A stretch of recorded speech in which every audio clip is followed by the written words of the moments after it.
Hello and welcome back to What's Your History, the podcast that covers all areas of history, heritage and archaeology, no matter how big or how small, how well known or how niche. Today's guest has already been on this channel once before. His name is Charlie Tardif, and this time he was talking to me about the SS United States ocean liner. I hope you enjoy this episode. It's very good to be back. Thank you for being back. So in case for those who don't remember Charlie from last time he spoke to us about a railway in Canada where he is based. Today he is going to be talking about a liner. He's going to be talking to us about the United States liner. So thank you, Charlie, again. So what is it about this liner that you wanted to talk about? I find her an utterly fascinating ship, because in so many ways she embodies the absolute peak of an ocean liner design. She was built just before the first jet aircraft, so she remains the fastest ship to ever cross the Atlantic to this date. It's a beautiful ship, and it's very much an Art Deco design, bow to stern.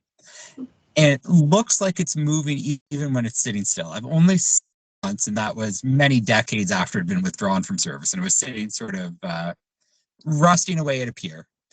And even then, it looks like she's moving fast when she's sitting still. And there's something very poignant that this is sort of the ultimate liner. There'll never be anything quite like it again. And when she entered service, the world was just at the cusp of no longer needing that. It was just before the jet aircraft. So, for those who don't know anything about the liner, like myself, when exactly was she built? Construction started in 1949, and she entered service in the summer of 1952. So, was she used during the... Also, she would have been used just after the Second World War, then? Yes, and part of the initial design brief had been that she could be converted to a troop ship in the event of another war. During World War II, several liners have been converted to troop ships. And part of the design brief for the United States was that she could be very, very quickly converted, and also converted in such a way as to be more optimal for that purpose than some of the previous liners. Fuel capacity was such that she could sail from California to Asia and back without needing to refuel. Wow. The design, oh yeah, some of the statistics on the ship are wild. She was designed to accommodate an entire infantry division in one go, and all the armaments and equipment that came with that. Yeah. And what is it about the liner that got you really interested in her? I have to admit, I'd not until I was in my 20s. I had no idea she'd ever existed, no idea she'd ever been built. And my sister went to university in Philadelphia. And I went down to help her move into an apartment, and that inevitably led to a trip to IKEA. And you can see the SS United States from the IKEA parking lot. Like, just the IKEA's in the port area of Philadelphia, and the liner's tied up to a dock there, and has been for years and years. It's loading like a bookcase into the car, and you look up and you see it. It's captivating. And I'm assuming that she was purposely built to be a military liner, or was she also a luxury liner and then something that you can convert into a military liner? Very much a luxury liner that could be converted over, and indeed never was converted. It was designed to be able to be converted, but the need never arose.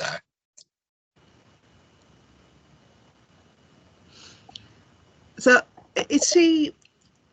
So you said she was built at a time when this was starting to come out of fashion. Why do you think they built her then, aside from the fact that she was obviously an idea for if there was ever another war, she'd be hopefully be able to be prepped for that? Was there any other reasons why she was created, aside from a potential war? I think in the late 1940s, it was very difficult to predict how quickly aviation would improve. So when construction started in 1949, there weren't any sort of fast or comfortable airliners that could fly across the Atlantic. Travel demand picked up quite significantly after World War II. And at the time, there was a feeling that if somebody could build a very quick ship And she was properly quick. She could, on average, she cruised at 32.5 knots across the Atlantic. They felt My there would be this goodness. market to move people and mail back and forth. And then took 3 years to build, which isn't that long a time, but it turned out to be three very important years. And by the late 1950s, the first Pan Am 707s were in 1958. The de Havilland Comet was a few years prior. So I think the world changed very quickly, and this management of the steamboat line were not quite able to predict that. Yeah, fair. Yeah, so unfortunately, I don't know much about liners or ships. The only thing I know of, well, the most iconic one that I know of in regards to ocean liners is the Titanic. I don't think can she even compare to that?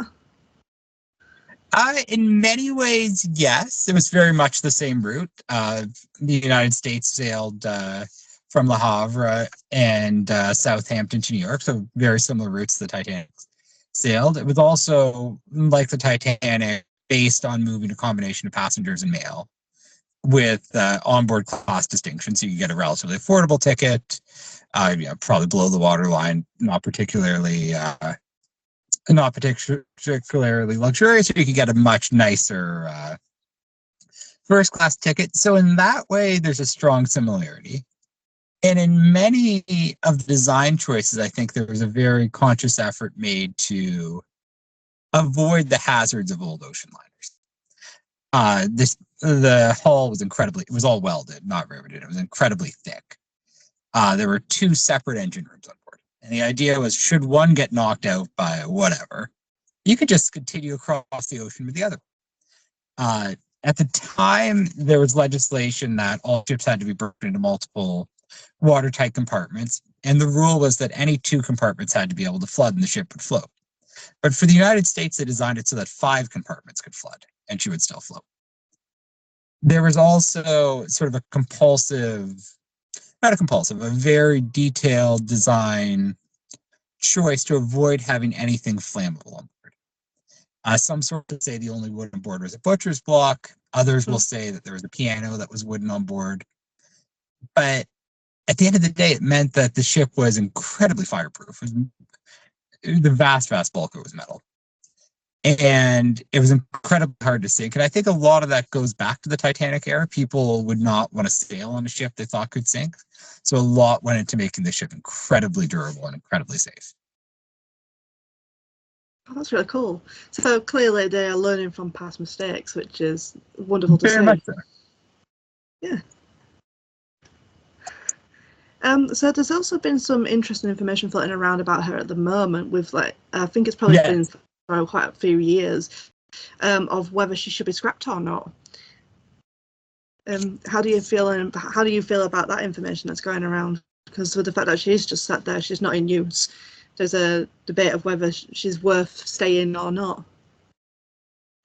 And I have to admit, I've been following that very closely.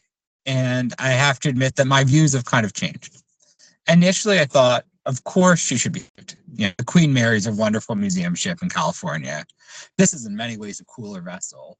It would be a fascinating, museum. I'd, travel to go visit her probably frequently.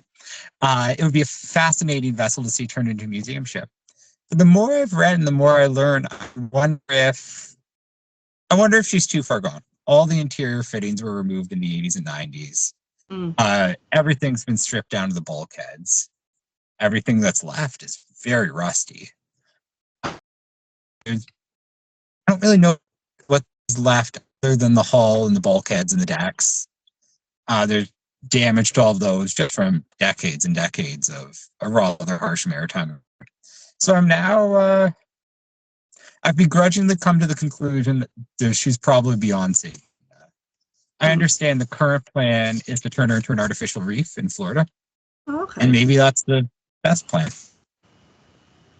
Yeah, because it's very sad to see these, whatever sort of transportation it is, it's sad to see things that have been built and then they've just been abandoned, because clearly things do change, ideas change. As you said, she was built at a time when people thought this was going to be all the rage, and then suddenly aviation took over instead. So it is really sad that this vessel that's probably not... Did she actually ever got a chance to be used, or she just pretty much sat there from the moment she was built? She was used. She was designed with a 35-year design life, and she was used for a total of 17 years. The first half of that was pretty busy, going from New York to Le Havre to Southampton and back. And until the early 60s, there were still enough people traveling on ocean liners. There was enough mail traveling on ocean liners that it was sort of a commercial use. And then as the 60s wore on, there was many fewer people use the service. At one point, it was sort of propped up by the U.S. military. They used her to move personnel to West Germany during the Cold War, going to Bremerhaven from New York, just as it sounded like a way to try to get sort of bums and seats. And then later on, she was briefly used as a cruise ship in the winter and then a liner in the summer. But she wasn't actually all that well suited to being a cruise ship because the design brief had just been to go fast through the North Atlantic. So there's not a ton of deck space, not a ton of balconies. It was very, and if you look at YouTube videos of her in service, very much sort of designed to cut through the ocean like a javelin, and that's not well suited for the cruise market.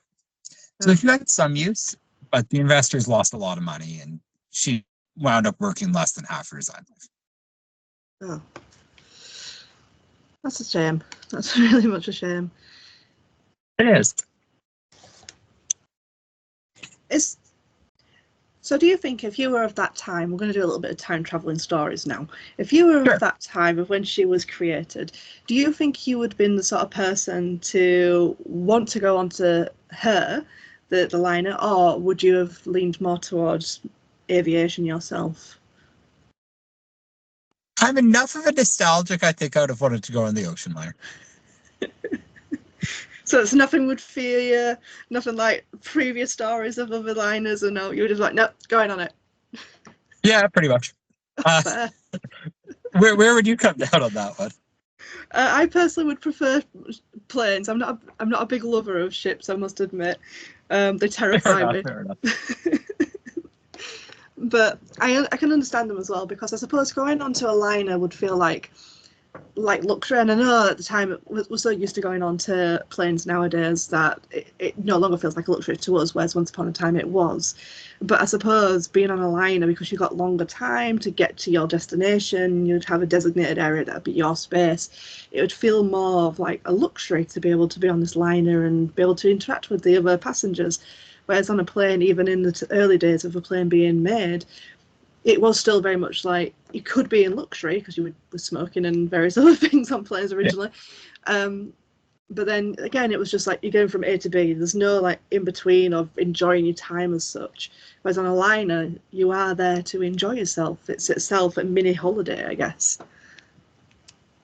Exactly. I think that's quite right. And certainly during the heyday of ships like this, there's a lot of effort put into having bands and, very good food and that sort of thing to build the experience. So I think it's really sad as well that she has been left, but like you said as well, she's been gutted.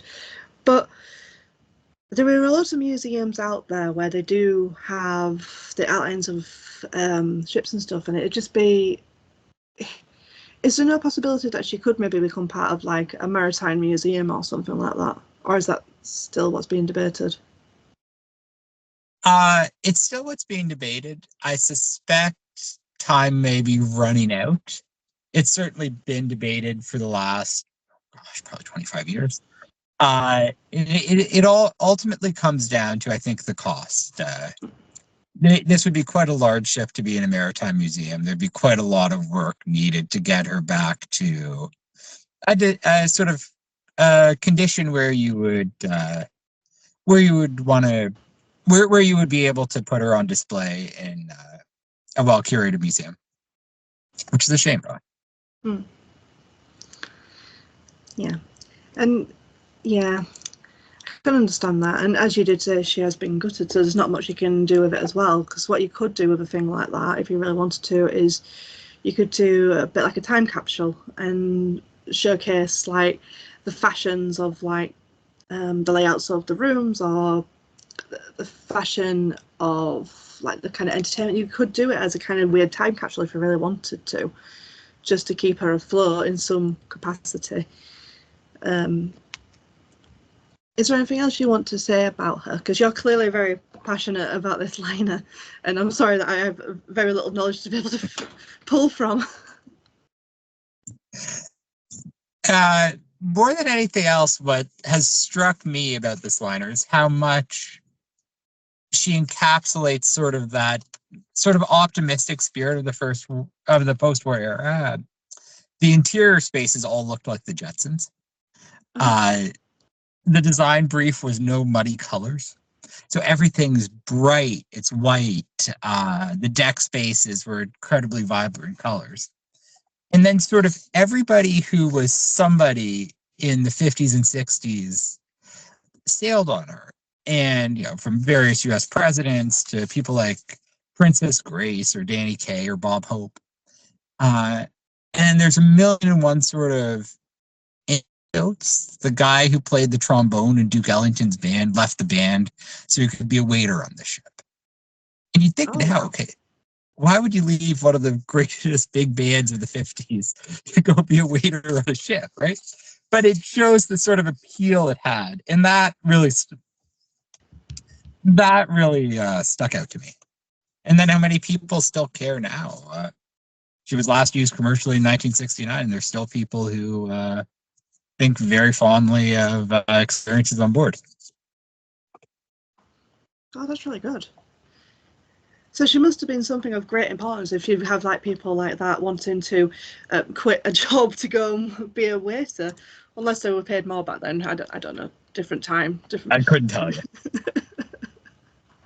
But it's really cool that she's also had very important people, as you said, about like royalty and presidents on there as well.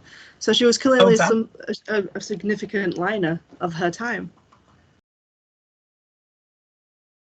Very much so, and in many ways, sort of the last of those significant liners because there was an era where people would be seen on, the Queen Mary or other sort of pre-war ships going back to Victorian days. And this was sort of the last ship in that progression of being the sort of it ship in the North Atlantic. So did she have a sister liner or anything like that, or any other liners that were kind of like her rivals in a way?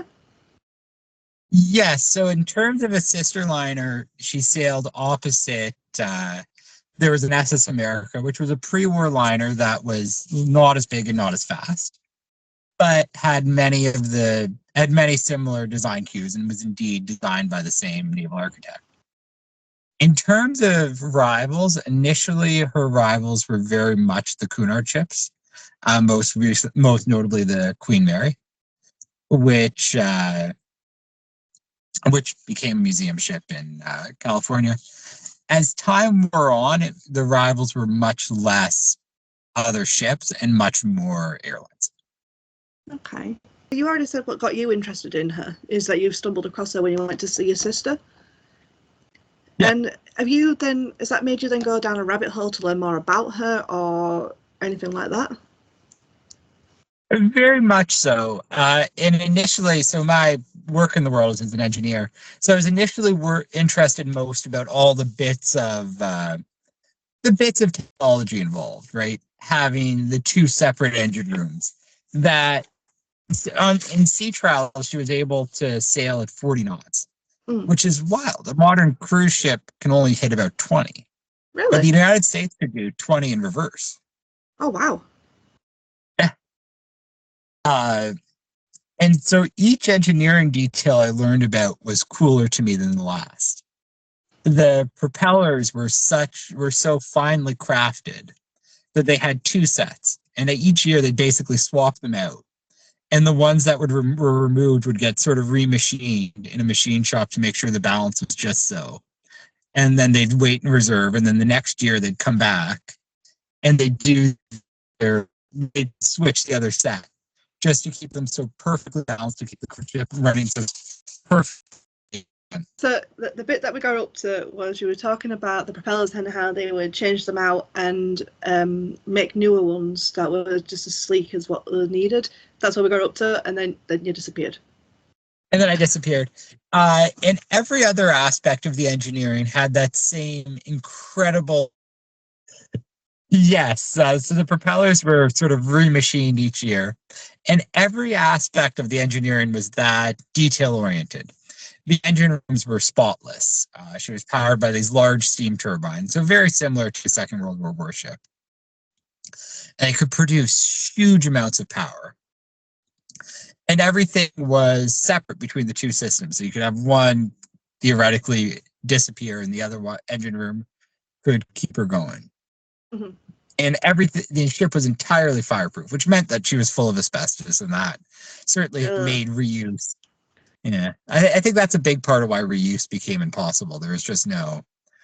When they had to remove asbestos, they got to remove all of the fittings. So initially, that's what got me interested. I was just focusing on the engineering of it. Each detail is cooler than the last. Then I sort of moved on to the design, and there's something I think about an ocean liner as looking like Titanic, looking like Queen Mary, where it's sort of a older school, sort of not stodgy, but a very formal look. And then to see an ocean liner where everything's white, everything's bright. There's huge amounts of linoleum on board, huge amounts of aluminum fittings, and it looks like the Jetsons, right? It's a totally different world and a much more sort of modern looking ship, a ship that looks contemporary today in a way that way the pre-war ships just don't. So I found that fascinating. And then there's something sort of very melancholy that she was built right at the end of the age when she was useful. And I guess lastly, I got interested in the characters involved, right? Because ultimately, any ship is a story about thousands of people, right? You've got those in the design, construction, crews, passengers. And the naval architect who designed her was a gentleman called William Francis Gibbs. And I hadn't heard of him before the research for this podcast. But it turns out he'd been responsible for the design of a huge number of ships during World War II. Transports, warships across the spectrum. And the United States became sort of this all-consuming passion project for him. And each detail, even things you'd think that I would think are trivial, right? Like the washrooms and the taps.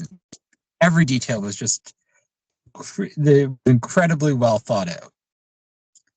And the ship's captain was, the first captain. A lot of effort went into choosing somebody. And they found a guy called Harry Manning, who, by the time the ship launched, had 2 ticker tape parades and had flown with Amelia Earhart. Oh, wow. Yeah. He had been her navigator, and then they'd had a fight, and he left about a week before she died. Oh, wow. And he received, 2 ticker tape parades for various exploits. He'd featured on the front page of the New York Times. And then he was brought in to be this sort of celebrity captain. So the ship's first captain had been Amelia Earhart's navigator, and he'd had a fight with her, and they parted ways about a week before she disappeared. And he was sort of by the 50s, he was a celebrity. And he was hired for this role partially because he was a noted captain, and partially because he photographed brilliantly and people knew his name. And I found that fascinating. And many of the sort of famous passengers who sought out explicitly to ride on this ship for any number of reasons. And I also found it cool that it was an era where a lot changed in the world, especially into the 60s. And some of the people who rode on the ship, I think you and I would consider to be from another era. So Harry rode on the ship. But then it's also where Bill and Hillary Clinton did their honeymoon. Oh. Salvador Dali wrote it several times. So it's sort of a lot of people of very different generations wound up converging on board, and I found that to be an interest. Yeah, because you would have all these different people who have seen or experienced different other liners, and may have had different comparisons to those, or well, not just that, but people from obviously different backgrounds, such as like politicians, artists, just navigators. It's just a wonderful mixing bowl of people. And I think that was a big part of what made the ship interesting, made the ship worth remembered. It does that. Yeah, I feel that sounds like a good way of being able to remember a ship, is the fact that it is used for as a mixing bowl, which is great, because that's what it should be. It's meant to be that all the when you do have a ship, yes, of course, like society's rules and regulations about how you should act or present yourself will still be on that ship, regardless of what country you're from. But ultimately, when you are out at sea, you're free to do as you wish, to some extent, within reason. And I suppose that would have been really cool to a lot of people, to be able to mingle with these sort of people. But I'm sure there were still certain rules in place as well. I suspect so, but it was probably as close as you could get to a vision or a film star if you were a normal person. And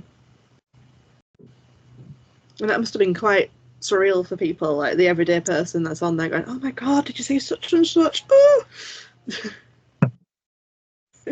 Very much so. I think that was part of the experience. I think that was part of the selling feature.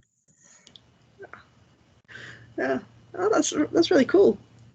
Well, thank you, Charlie, for talking about the United States liner with me. Is there anything else you want to share about this liner as well before I sign us off?